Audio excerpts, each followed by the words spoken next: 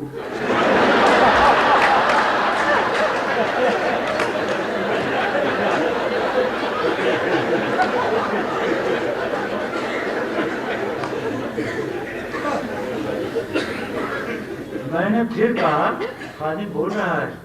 جھنجھلاتے ہوئے بولے بابا ایک باری سن لیا، میں بہرا نہیں ہوں، کیا سمجھے میرے کو خادم نہیں چاہیے، یوسفی سے بات کرنی ہے، زلیخا بائی سے نہیں.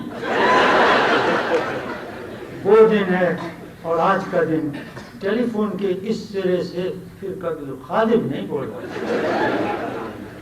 کم و بیش 10 سال تک میں صرف مشتاق احمد کے عام اور عامیانہ سے نام اور قلمی نقاب تلے مضامین لکھتا رہا تاکہ بینک والے مجھے پہچان نہ سکیں. اور جب یہ بھانڈا پھوٹا تو مجھے ڈسمس کرنا بہت مشکل تھا، اس لیے کہ انتظامیہ کی غفلت اور ڈائریکٹروں کی لا علمی کے سبب میں اتنی ترقی پا چکا تھا کہ خود اچھوں کی کلغی پہ چونچ مار سکتا تھا. ایک اور سیٹھ صاحب کا ذکر ہے. ایک بڑے ڈپازٹ کے پھیر میں 6 ماہ تک جوڑیا بازار میں ان کی پیڑی گجراتی میں دفتر کو کہتے ہیں، بازار میں ان کی پیڑی کا طواف کرتا رہا مگر ان کا دل نہ پسیجا. ہر دفعہ 3 کاسل کی سگریٹ پلا کے رخصت کر دیتے تھے. چاندی کے سگریٹ کیس میں ایک طرف سگریٹیں اور دوسری طرف بیڑیاں سجی رہتی تھی. وہ خود ہمیشہ بیڑی پیتے. ایک دن ہم نے پوچھا سیٹھ صاحب آپ سگریٹ نہیں پیتے؟ اس وقت وہ تازہ جلیبی کھا رہے تھے. بولے نہیں، جس مانس نے ایک بار جلیبی اور بیڑی چکھ لی وہ جنت میں بھی بیڑی جلیبی مانگے گا. سگریٹ تو ہم تم جیسے بابو لوگوں کے لیے رکھتے ہیں، عزت دار لوگوں کو بیڑی آفر کرتے ہیں. لو سگریٹ پیو.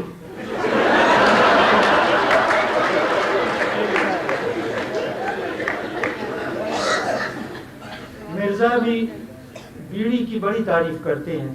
کہتے ہیں میڈیکل ریسرچ سے ثابت ہو گیا ہے کہ سگریٹ پینے والوں کو لنگ کینسر ہو جاتا ہے، لیکن بیڑی سے آج تک کسی کو پھیپھڑے کا کینسر نہیں ہوا، حلق کا کینسر ہوا.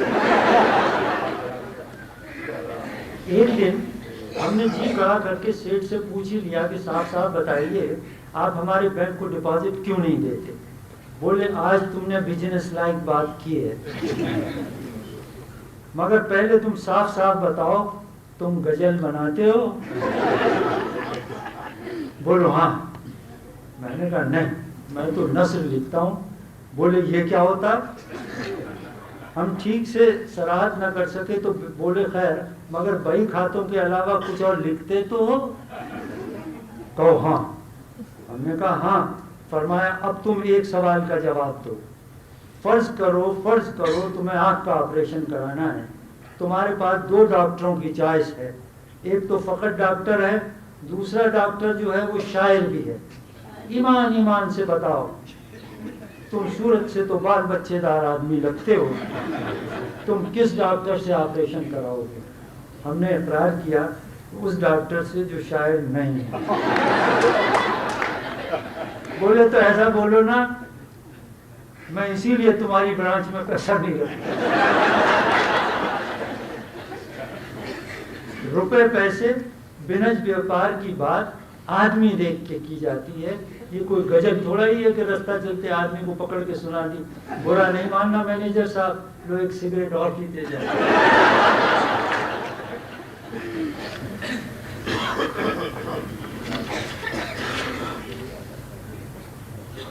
انسان سے ٹوٹ کر پیار کرنا زندگی کی ناہمواریوں اور بلعجبیوں سے بدحض نہ ہونا مزاح نگاری کی شرط بنی.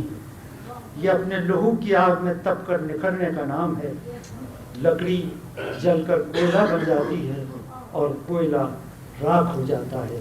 لیکن اگر کوئلے کے اندر کی آگ باہر کی آگ سے زیادہ تیز ہو تو پھر وہ راکھ نہیں بنتا، ہیرا بن جاتا ہے۔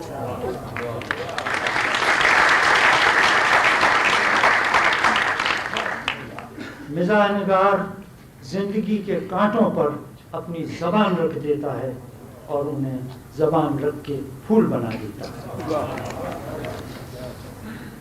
علامہ اقبال نے جو بات شعر کے بعد میں کہی ہے وہ اعلیٰ مزاح پر بھی صادق آتی ہے۔ وہ کہتے ہیں، یہ جملہ یاد رکھنے کے قابل ہے، بہت مختصر ہے مگر بہت معنی خیز ہے۔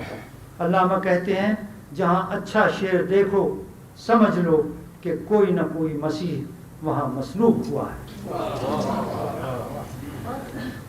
یہ زندگی کے نشیب و فراز اور تلخیوں کو گوارا اور پذیرا بنانے کا عمل ہے۔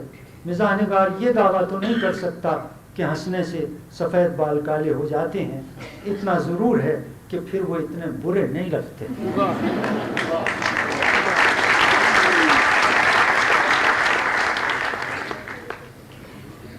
گیٹے کا شیطان کہتا ہے کہ یہ طلسمی مشروب یعنی میجیکل ایلکسر، میں کچھ انگریزی الفاظ آپ کی آسانی کے لیے استعمال کرتا ہوں۔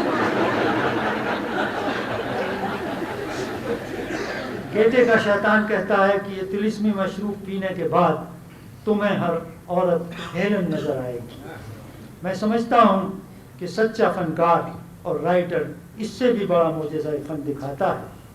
جب اس کا قلم یا برش کاغذ یا کینوس کو چھوتا ہے تو ہر چہرہ ہیلن کا چہرہ نظر نہیں آتا، بلکہ صرف اس کا اور صرف اسی کا نظر آتا ہے جس کا وہ واقعتاً ہوتا ہے۔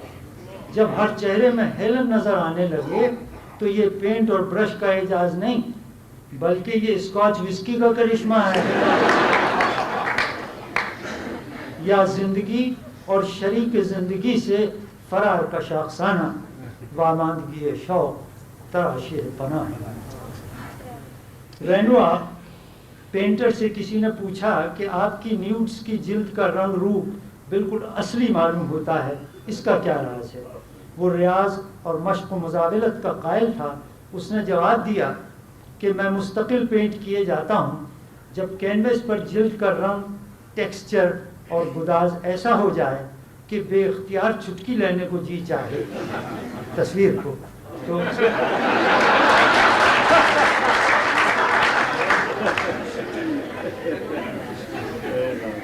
میں مطمئن ہو جاتا ہوں کہ ٹھیک بنی ہے۔ دیکھیے، استاد فن اور امیچور میں یہی فرق ہے، امیچور اصل کے چٹکی لینے کو ترجیح دیتا ہے۔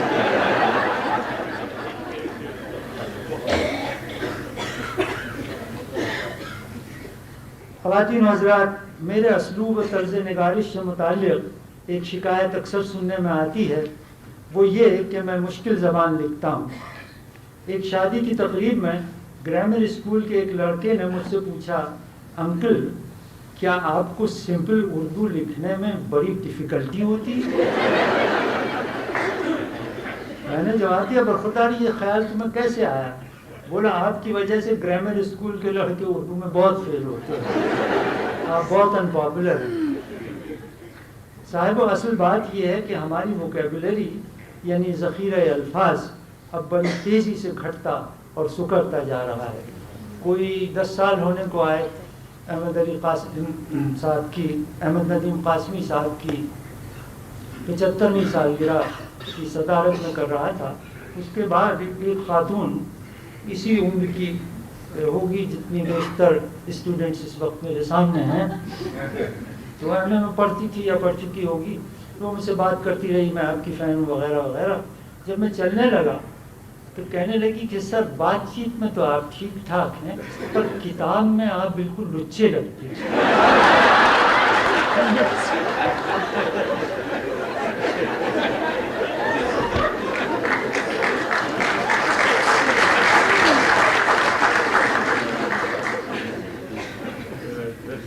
یہ اعتراض سن کر کے میں مشکل زبان لکھتا ہوں، مغز قلم سے دھواں نکلنے لگتا ہے۔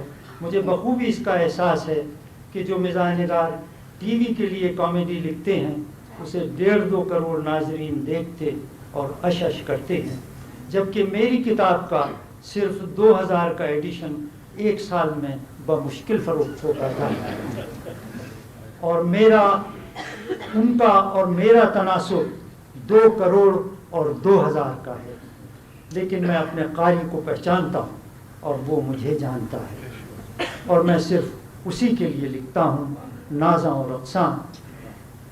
عثمان حربانی شاعر فارسی کا گزرا ہے، وہ کہتا ہے کہ میں ترجمہ پیش کر رہا ہوں کہ میں کوئی بدمست اور رند خانہ خراب نہیں جو ہر کوچہ و بازار میں ناچتا پھروں، میں تو صرف اپنے یار کے لیے ناچتا ہوں اور صرف یار کے سامنے ناچتا ہوں۔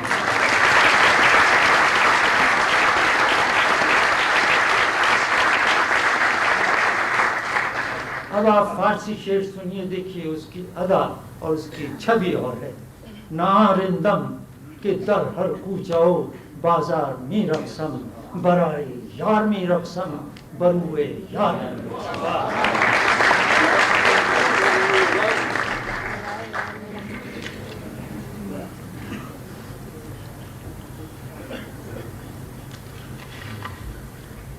حضرات، یوں تو 12 سال سے کوئی مہینہ ایسا نہیں گزرا جب کسی نہ کسی بہانے آغا خان اسپتال کا پھیرا میں نہ لگاتا ہوں، لیکن یہ پہلا موقع ہے کہ فیس دیے بغیر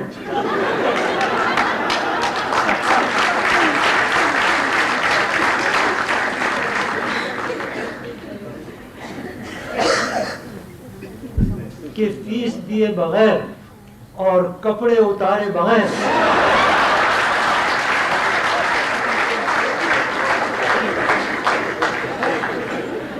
آپ حضرات سے غالباً آخری دفعہ مخاطب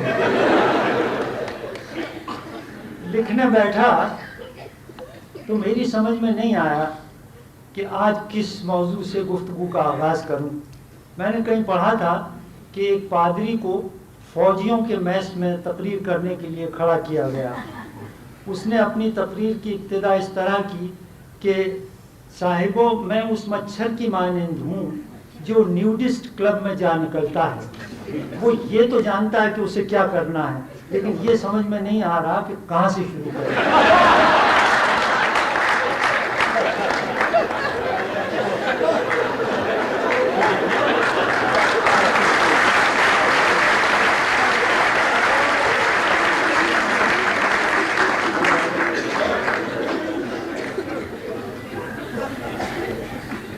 پھر خیال آیا کہ اپنی گفتگو کا آغاز اس خوشخبری کے ساتھ کروں گا کہ طالب علموں کو نصیحت ہرگز نہیں کروں گا۔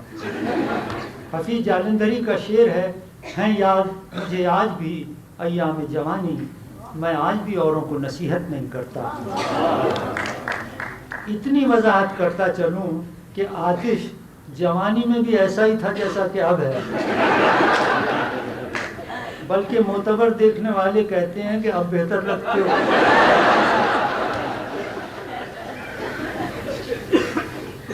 سیاست اور معاشرے کی اصلاح میرا موضوع نہیں، اس وقت سے ڈرنا چاہیے جب حفیظ ہی کے بقول یہ عجب مرحلہ عمر ہے یارب کہ مجھے، دیکھیے بڑھاپے کی پہچان یہ ہے، یہ شعر یاد رکھنے کے لائق ہے کہ بوڑھے آدمی کو پہچاننے کی کیا ترکیب۔ کہتے ہیں کہ یہ عجب مرحلہ عمر ہے یارب کہ مجھے ہر بری بات نظر آتی ہے۔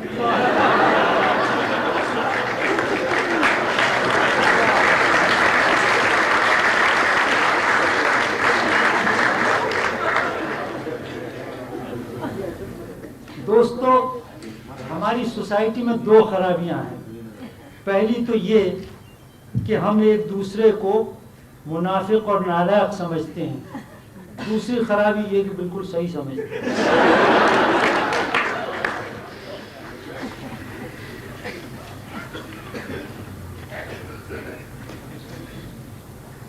حفیظ جالندھری ہی کا ایک شعر ہمارے حسب و حال حلیہ ہے، کہتے ہیں کہ پری رخوں کی زبان سے کلام سن کے میرا بہت سے لوگ میری شکل دیکھنے آئے۔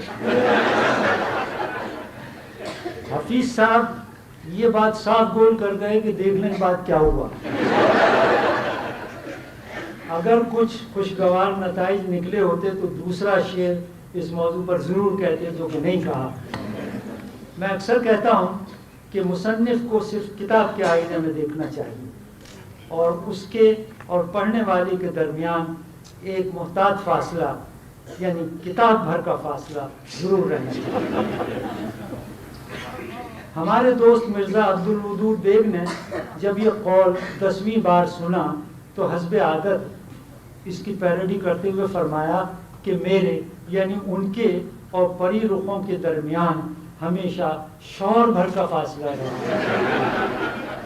مطلب یہ کہ جیسے دیوار بیچ پڑوسی ہوتے ہیں اسی طرح ان کے کیس میں شوہر بیچ محبوبہ رہی ہے۔ ایسے شوہروں کو مرزا نکاحی موانعات یعنی ازدواجی رکاوٹیں مطلب یہ کہ میٹریمونیل آبسٹرکشنز کہتے ہیں۔ ان کا دعویٰ ہے کہ حسینوں سے انہیں آج بھی اتنی قربت ہے کہ غیر از نکاح اب کوئی حائل نہیں رہا۔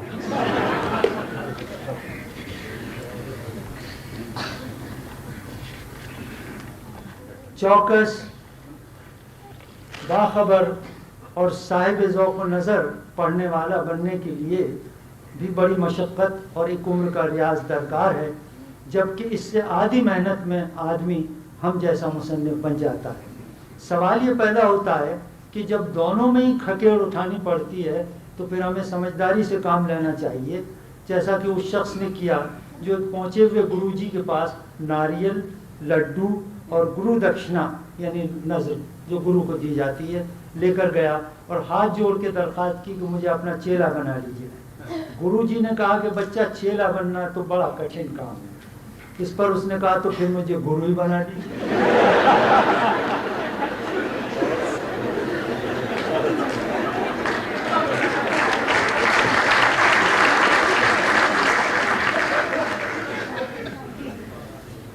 یادش بخیر، آج سے کوئی 20-25 برس پہلے، اب تو اس میں بھی اضافہ ہو گیا، جب مولانا کوثر نیازی وزیر اطلاعات تھے تو پری چہرہ تصور خانم ان کا کلام ٹی وی پر پکے راگ میں گانے کی کوشش کرتی تھی۔ نہ کلام سمجھ میں آتا تھا نہ راگ، بس چہرہ سمجھ میں آتا۔ پھر جب وہ ٹی وی پر اپنے مخصوص سیکسی انداز میں ایک جھٹکے کے ساتھ اپنی ناک سکیڑتی تھی تو بس جان ہی تو نکل جاتی تھی۔ میرا مطلب ہے مولانا کے کلام کی۔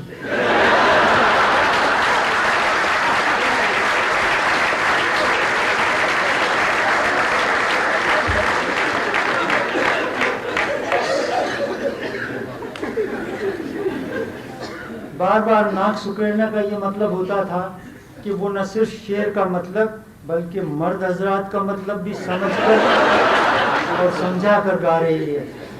گھروں میں ٹی وی سیٹ دیکھنے والی ان پڑھ بیویاں تک موصوفہ کا مطلب سمجھ جاتی تھی اور ٹی وی سیٹ کے پاس سے اپنے شوہروں کو پرے ہٹا دیتی۔ اگر حکومت کے معاملات میں ہمارا کچھ عمل دخل ہوتا تو ہم اس باکمال خاتون کو ایک تمغہ اس کارنامے پر دلوا دیتے کہ وہ واحد خاتون ہے جس نے ناک کو سیکس کے اظہار اور نکاس کے لیے پہلے استعمال کیا۔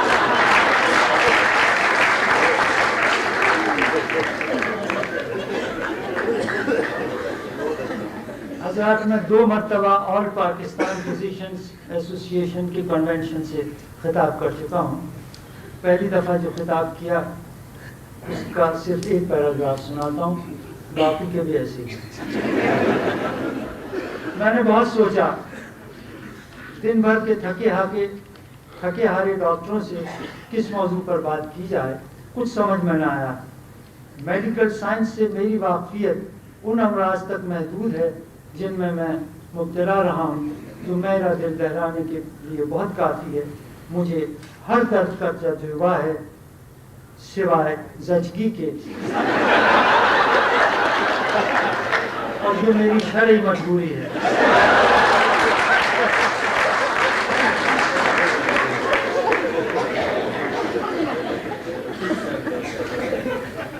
پرانا مقدمہ باز آدھا وکیل ہوتا ہے، اور دائم المرض آدمی پورا آتا ہے. بایولوجی بھی کبھی میرا مضمون نہیں رہا. میرا تعلق تو اس بھولی بھالی نسل سے ہے جو خلوص دل سے سمجھتی ہے کہ بچے بزرگوں کی دعا سے پیدا ہو جاتے ہیں.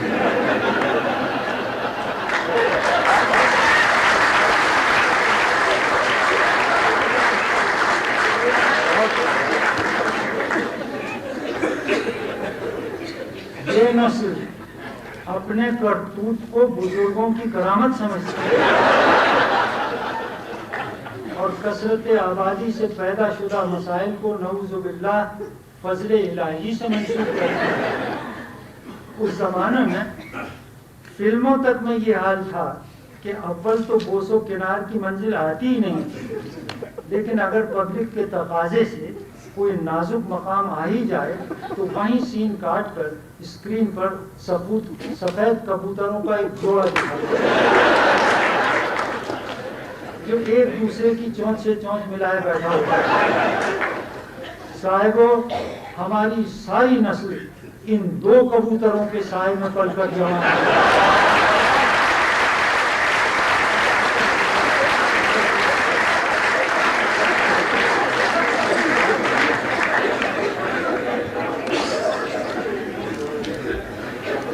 یہ مضمون میں لندن میں لکھا تھا، پڑھا پاکستان میں.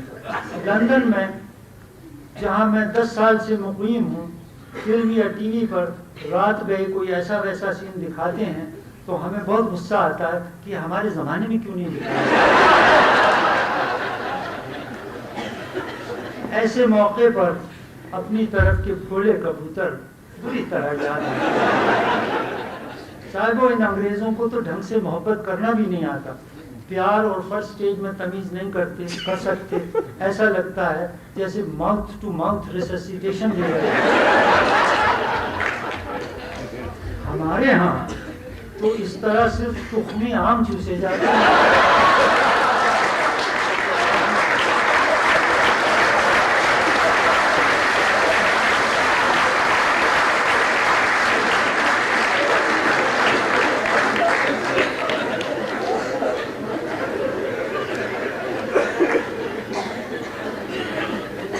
ہماری فلموں میں آج بھی اگر غلطی سے ہیرو کا کرتا بھی ہیروئن کی انگلی کو چھو جائے تو وہ گز بھر اونچی چھلانگ لگا کے چیختی ہے، جان کر لئی بے ایمانہ.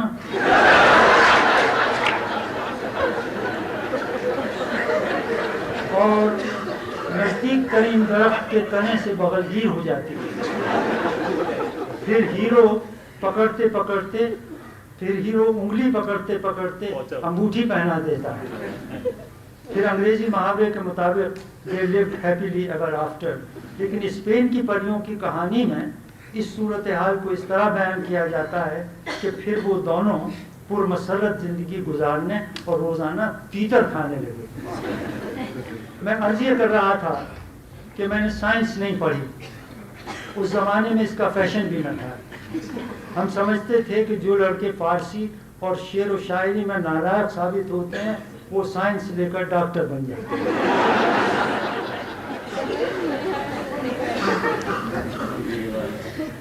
بایولوجی اور انیٹمی کی جو تھوڑی بہت معلومات ہمیں بچپن میں تھیں وہ تمام تر محلے کے بزرگوں کی گالیوں سے کشف کی گئی.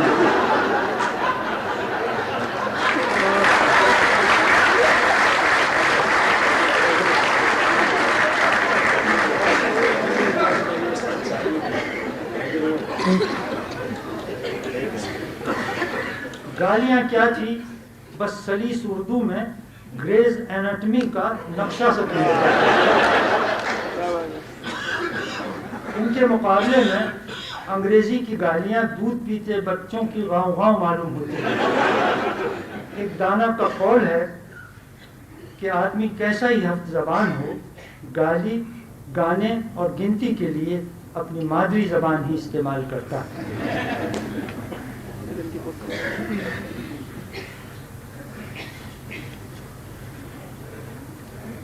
ایک خاکہ ہے میرے ایک پٹھان دوست کا جو میرے ساتھی تھے بینک میں. ان کا بہت لمبا ہے، کچھ 70 صفحے کا ہے. میں آپ کو اس کا کوئی 10واں حصہ ہی سناؤں گا، بلکہ 10 میں سے بھی کم۔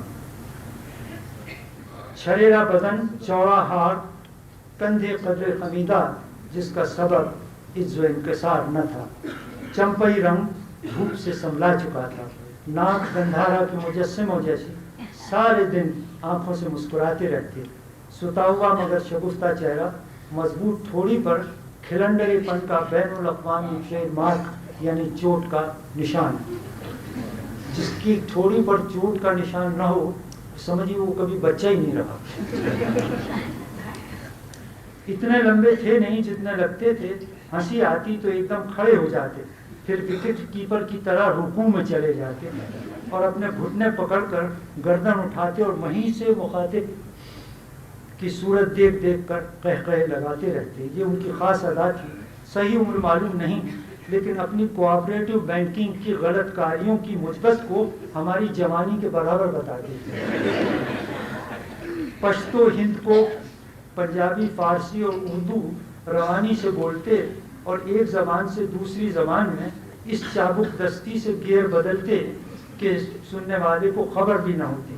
انگریزی صرف ان خاص مقامات پر بولتے تھے جہاں آدمی کچھ نہ بولے تب بھی بخوبی کام چل جاتا۔ خوبصورت عورت کے لیے وہ اپنا وضع کردہ مخفف یعنی ایبریویشن خوبصورت استعمال کرتے جو ان کے منہ سے بھلا معلوم ہوتا تھا۔ ایک دن ہم نے پوچھا، میں چھوڑتا جا رہا ہوں اس لیے آپ کو غیر مربوط لگے گا اور کچھ جھٹکے بھی محسوس ہوں گے، مجبوری ہے۔ ایک دن ہم نے پوچھا آپ کے کتنے بھائی ہیں؟ بولے میرا صرف ایک برادران یوسف ہے۔ ایک دن کہنے لگے کہ اردو کی 2-3 غزلیں لگاتار سن لوں توجہ سے تو قسم خدا کی میرے تو پتی اچھل آتی۔ علمی اور ادبی گفتگو سے خان صاحب کا قبائلی خون کھولنے لگتا۔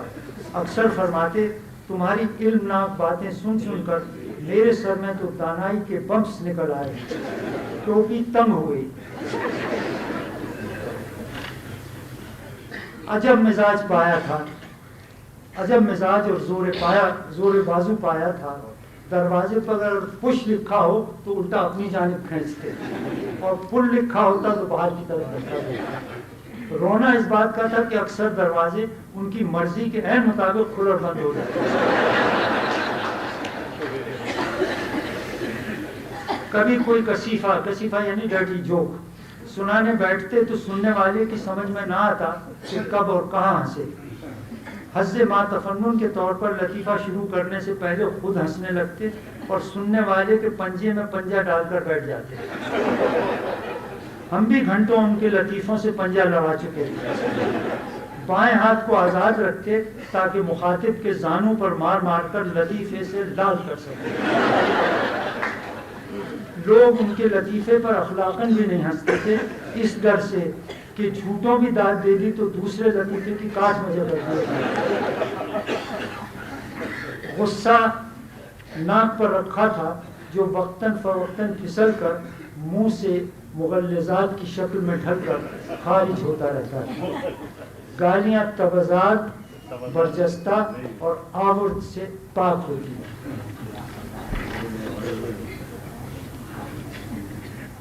ویسے بہت مرنج اور محبتی آدمی تھے، یعنی بے ضرر، کوئی نقصان نہیں پہنچاتے۔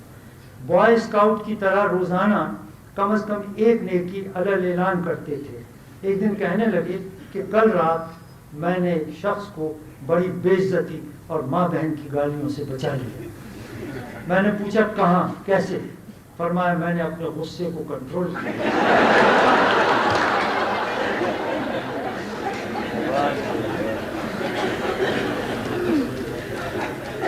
شکار کا شوق جنون کی حد تک تھا۔ اتوار کو الگ صبح سائیکل پر نکل جاتے، کہتے تو یہ تھے کہ کیرتھر اور منگو پیر کی پہاڑیوں میں سرا بکرا یعنی آئیبیکس مارنے جاتا ہوں، لیکن کراچی سے 20 میل کے دائرے میں فاختہ تک نہیں چھوڑی تھی۔ بندوق کی لمبائی ہمارے قد سے دگنی تھی۔ یہ پرانی ٹائپ کی جو